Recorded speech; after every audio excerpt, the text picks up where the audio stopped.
কাবা ঘরের একজন কালো ইমাম আছে, নাম ইমাম আল কালবানি। উনি লন্ডনে একটা ইন্টারভিউতে বলেছেন, আমার মায়ের বদ্দুয়া আমাকে কাবা ঘরের ইমাম বানিয়েছে। লন্ডনে একটা কনফারেন্সে উনি ইন্টারভিউ দিচ্ছিলেন। ওনাকে বলা হলো, কাবার সব ইমাম সাদা ইমাম, আপনি কালো মানুষ, কেমনি ইমাম হইলেন? উনি বললেন, আমার মায়ের বদ্দুয়া আজকে আমাকে কাবা ঘরের ইমাম বানিয়েছে। উনি বললেন, আমি ছোট্টবেলা অনেক বদের হাড্ডি ছিলাম, আমার মতো দুষ্ট আমার এলাকায় কোনো ছেলে ছিল না। মানুষের গালাগালি, মারামারি, দুষ্টামি, ভাঙচুর, চেঁচামেচি, চিৎকার, বিশৃঙ্খলা আমার মতো কেউ বেশি করতে পারতো না। কিন্তু আমার মা ছিল অনেক বড় আল্লাহওয়ালা।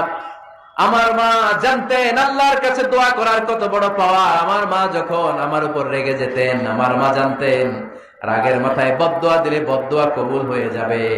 এজন্য যখনই আমি বেশি দুষ্টামি শুরু করে দিতাম, আমার মা রেগে আমারে বদদোয়া দিয়ে বলতেন, আল্লাহ তোরে হেদায়েত দেখ, আল্লাহ তোরে কাবা ঘরের ইমাম বানায়া দে।